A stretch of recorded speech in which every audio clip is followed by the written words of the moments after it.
Kingdom greetings on this online platform. I just want to welcome each and every one of you on this session. This is the second session that we are learning the Word of God together, trying to help each other to navigate through reading, understanding, so that we apply the Word of God. I just want to appreciate each and every one of you who have joined us this day and say you are at the right place where God wanted you to be. I am Ntobekile Zulu Nxumalo. I live in Pietermaritzburg. I am leading the church called God's Way Prophetic and Healing Ministry. But in any case, I just want to indicate that this session is not for any church. It is for non-denominational churches, for everyone that is willing to listen and learn how to read the scriptures. I welcome each and every one of you, and I say thank you very much for joining. Please click the button and subscribe. I just want you to be part of this journey that we have started. In the previous lesson, what we learned the overview of the entire Word of God in the Bible. We spoke about the Bible being not just a book, but a Biblia, according to the Latin word, meaning many books. So I just want to welcome you and invite you to walk with me this journey. In the previous session, we did cover that the Bible has about 66 books, and I indicated that it is very important for you to learn, study book by book. And it is very important that you don't just open the Bible randomly, or the book randomly, and pick up a verse that may sometimes be quoted not in its context. Reading a book is very important. It's like actually taking a novel. When you read your novel, you do not just open it up to chapter number 15, read it, or read chapter number 10 without starting from the beginning, so that you understand what the book is about. That is why I invite you, when you read the Bible, start off by understanding who is the writer. Why was the book written? When was the book written? And why was the book written? So that is why the very first lesson that I actually shared with you was about that, to understand the entire Bible. Today, I am inviting you now to look into the Old Testament. I just want to invite you to the understanding of the overview of the entire Old Testament. The Old Testament has about 39 books. It's a collection of different books with different authors. They are in total 39. They are a combination of history books, a combination of poetry books, a combination of song books. But what you need to understand is that God did not give us a topical Bible where you will have a book that is only focusing on a specific topic.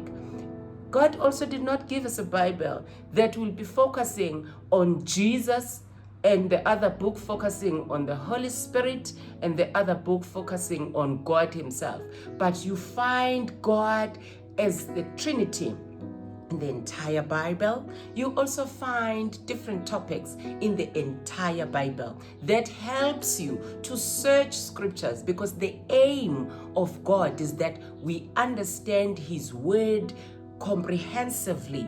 We get bits and pieces of everything that He wants us to know, so that we are built spiritually, so that we are able to know Him, His nature, and His character. That is why I'm saying to you, let us collectively come together so that we learn how to read, how to study the Bible, so that we are able to be equipped as saints of God. I do also want to say this: these sessions are not for the born-again Christians only.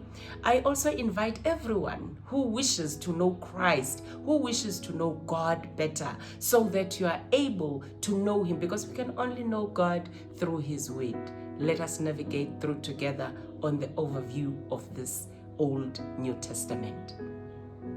Can I pause?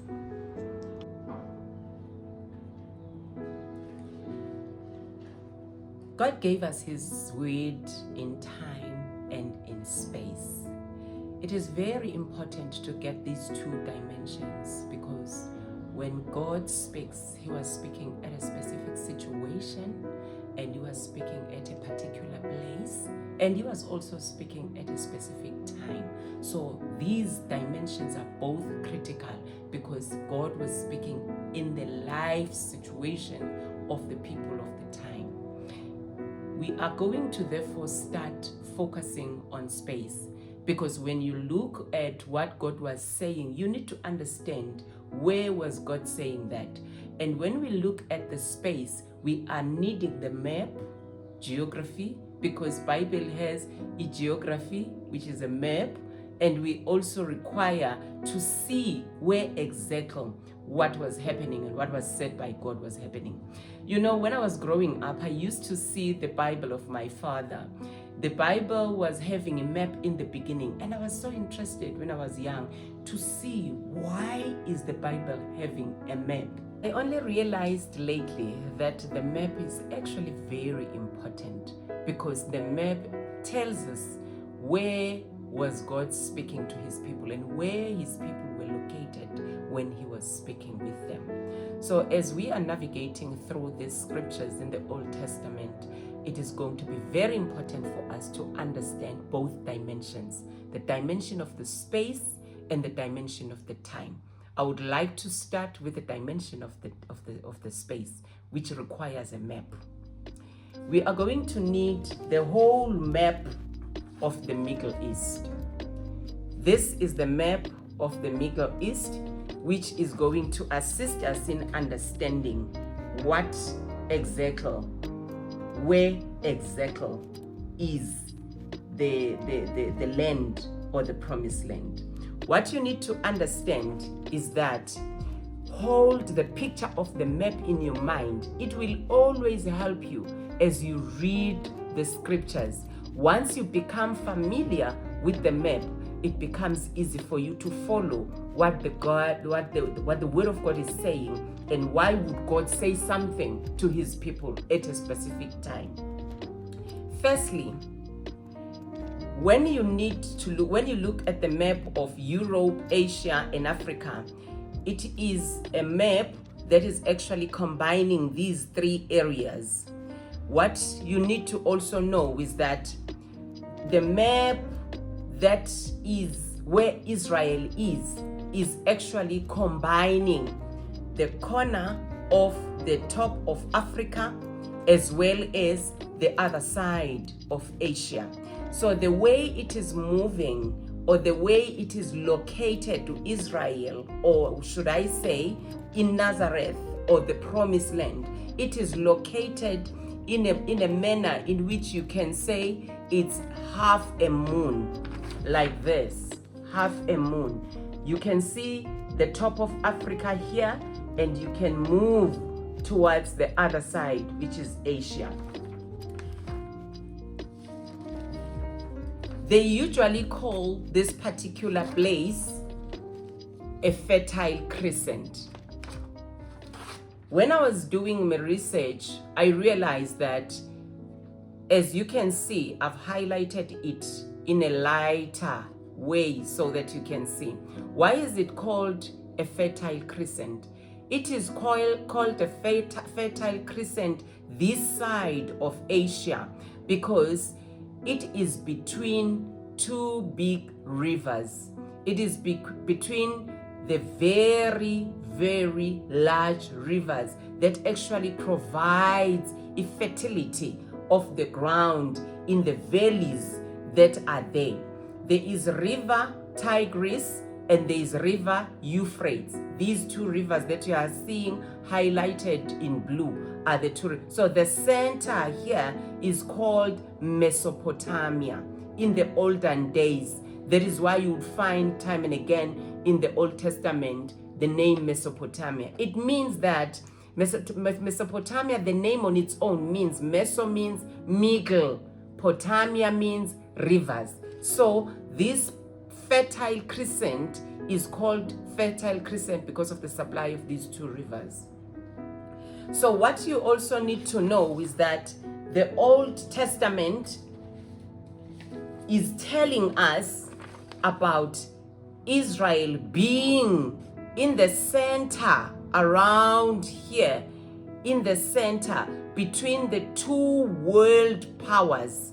There are two world powers. Time and again, there were struggles between the side of Asia, where in the previous times, during the time of the Bible, this area was having Babylon and Syria, and this area was having Egypt, as you would know. In the Middle East, these world powers will fight all the time with this side, which is Africa. And in this area, in the center, there is a place where these two world powers would meet. This place is called a narrow strip. Let me try and get you another map which will assist you in seeing the narrow strip. This is the narrow strip. I've highlighted it so that you can see the light. The narrow strip is where everyone coming from either Africa, they will move from Africa and meet in this area. And those that will be traveling also from other countries from the top, they will come and meet in this area. This therefore tells us that the Old Testament is actually a struggle between two world powers, between Egypt on the other side and the different empires that arose across places known as Syria and Babylon. These places are now called Iraq and Iran, and they are divided by the river Euphrates. These two powers would always come and again fight, and they would actually come where the promised land is. When the two powers then meet, try to attack, they will overcome each other, and they will actually run over the people in the promised land, who are the people of God.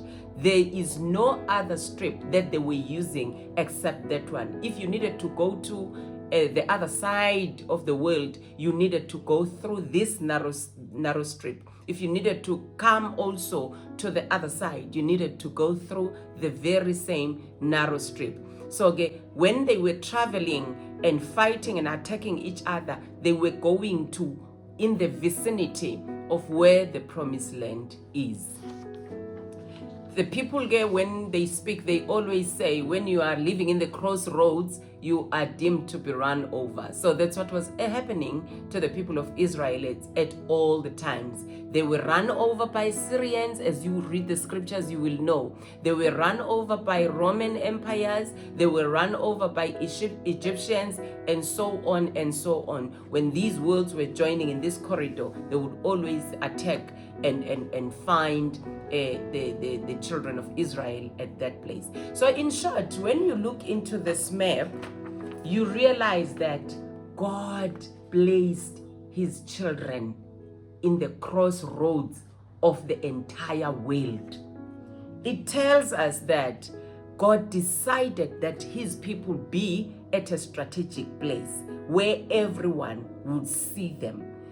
This particular place is always called Megiddo, this crossroad. It's in a place that a hill that is called Megiddo. In Hebrew, it's called Hamagoden. So this place was a very critical place in the ancient times, in the time of the Bible, because that is where people were meeting. The entire world was meeting. Even for market and trading reasons, when they needed to go to the other side, they will go via this place. When they needed to go on the other side, they needed to go via this place. So in this crossroad of the world, there was a place, a village called Nazareth, where Jesus was born. In this place, it is where Jesus was residing. If you could just look at it according to the current times, you can easily say Jesus could just be sitting in the village and seeing the world passing by, like sitting in the lounge in the airport, international airport, and seeing flights coming in and coming out. So this is exactly what was happening. So Jesus was seated and living in the place called Nazareth, where he was born, and he was able to see the world coming in and coming out. Therefore, there were two parts of promised land, because the promised land was big. There was a part that was at the top, where you would call it an international part, where there was Nazareth, where there was Megiddo that I've just shown you in the map. And there was a bottom part, which was the southern part, where it was where Jerusalem was, which was the place that was isolated in the hills that is normally dominantly called a Jewish land. The importance of the placement of the people of God in the crossroads of the entire world is, you can see that God was very strategic, because he wanted them to be a model of his kingdom, or the kingdom of heaven on earth, so that the world could see how blessed are the people that are following God, or people that are the children of God, when they abide with his rules. It also was assisting, God's aim was to ensure that the world could also see, when the people of God are not following his rules, how much do they become cursed, and how much do they become given to their enemies. You really now know why was Nazareth in that place. When you look at the land itself, you realize that indeed it was a fertile land. Although there was so much traffic around the area of Nazareth where Jesus was born, in this land we are learning, when you do research, you learn that the entire climate of this place and the scenery was for the entire world. So this particular portion of the place where the world was meeting, God made sure that he also squeezed the entire world, the scenery and the climate of the entire world in that particular place, the way in which it looked, the beauty, even the animals at that time. The history tells us that all types of animals that belongs in the entire world were actually in that place. So all fauna and flora of Europe, of Asia, of Africa was found in that particular area. And as I've said also, that even the wild animals were found there. Once you have felt the geography that I've shown you, I want to show you once again, this is the crossroads of the entire world. The top part, Israel, was here. Nazareth was here, where Jesus was born.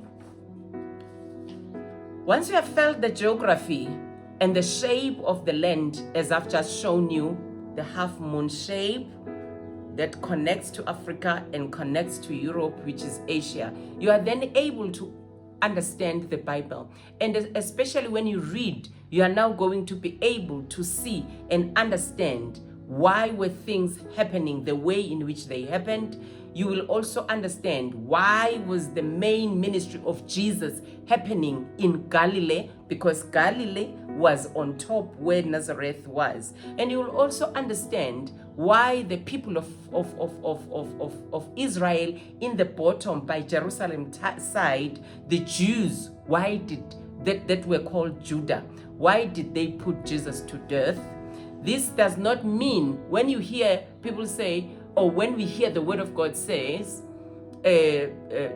Jesus was killed by Jews. It's not all Jews.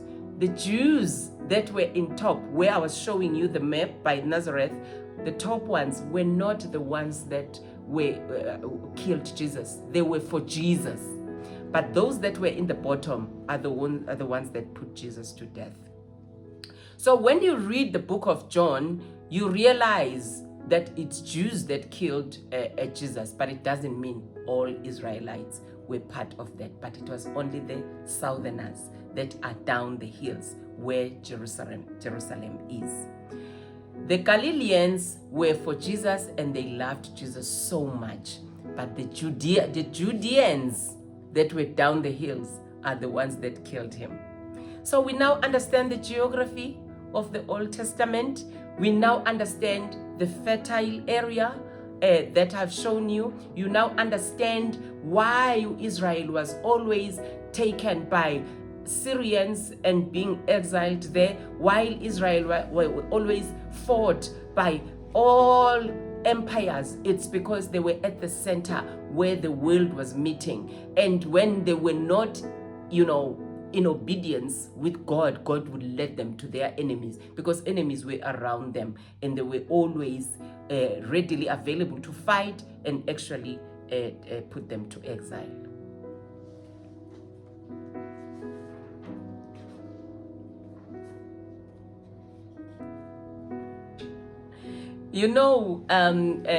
From the book of Exodus, that Israelites at some point, they were slaves in Egypt.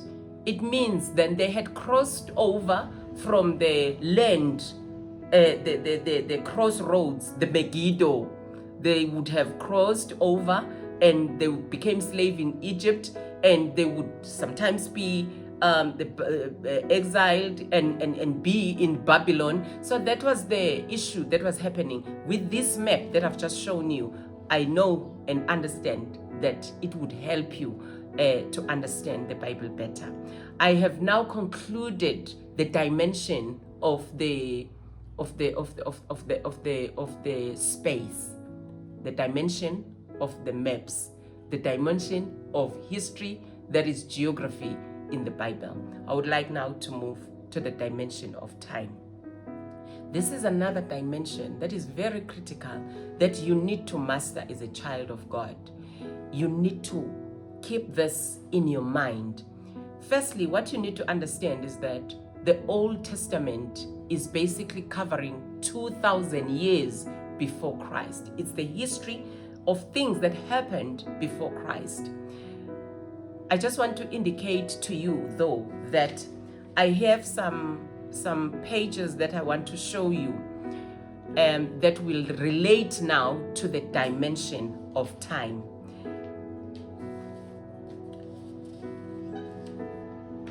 Let me start off by speaking about the Hebrew history in terms of time, as you would see it here. The history, though, that is concerning the Israelites is not going to be covered from the time that is comprising of people and the times of the rulership of the Israelites. So in short, I just want to say to you, as I indicated, that it starts 2,000 years before Christ. The first 2,000 years period that is starting from the dot is called prehistoric part in relation to the Israelites. Prehistoric time in relation to Israel. What does that mean? It means that from Genesis 1 to Genesis 11, Israel was not yet in existence. Abraham, who is the father of faith and the father and the forefather of Israelites, was not yet elected by God. So from Genesis 1 to Genesis 11, this particular portion is covering the creation of man. It covers the Garden of Eden. It covers the fall of man. It covers the flood and the Tower of Babel. This particular portion of scripture is actually speaking about humankind. It's not necessarily speaking about Israelites. It speaks about the human race, which involves me and you, not necessarily a chosen nation.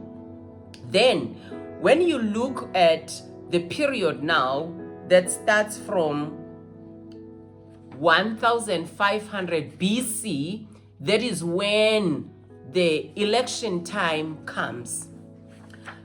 I therefore have divided this portion into four: the 2000, the 1500, the 1000, and the 500 period. These are the periods that you need to get them stuck in your mind so that you are able to understand the Old Testament. That is why I said when I start, I want us to focus on the Old Testament overview so that you are able to learn and understand what happened before Christ came on this earth. So I would like us to look into the events that are actually marking the four periods that I've spoken about: 2000, 1500, 1000, and 500. This is a countdown to where Jesus was born, and then we are going to move forward. I would like with the first period or first dimension, that's called the events. The events are election, that is 2000. The second event is Exodus. The third event is empire.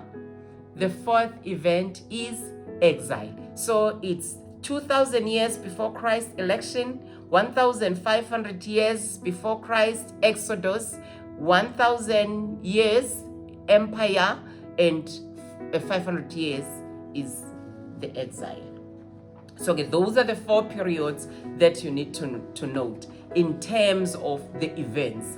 We have now covered the issue of the events. We are now moving to the leadership of Israel during the four periods. Remember, we are dealing with the Hebrew history that takes us from pre-history of the Israelites to the end of the Old Testament, as we are dealing with the overview of the Old Testament. We are now getting to the leadership of the Israelites during the time of the Old Testament. The four periods that I've counted have got four events that I've also indicated. We also now have leaders that were responsible for the leadership of Israel during these four periods. During the election time, which I indicated that it was led by Abraham, it was called the time of patriarchs. Patriarchs were leading the Israelites during the election period. The leader that was there, it started with Abraham and it ended with Joseph. So the patriarch leadership of the Israelites during the election time started with Abraham and it ended with Joseph. And then we move to the second event time, which is now Exodus. During the time of Exodus, the Israelites were led by prophets. During the time of prophets, it is the second period, which I said it's 1500 BC. So the Israelites were led by prophets, starting with Moses, as we would all know that Moses was a prophet, and it ends with Samuel. So that is the period of the prophets where the Israelites were being led. And then the third period is the period where we call empire. The empire period was led by princes, or you can even say kings, because that is when it's the third period. The Israelites were led by the first king of the Israelites, whom you know as Saul. Saul was the first king of the Israelites, and it ends with the king Zedekiah. The fourth period that I'm going to be covering now is the period of exile, where the Israelites were being led by the priests. In the fourth period, the priests that were there is from Joshua to Caiaphas, and that is the last period that takes us to the time of our Lord Jesus, who came.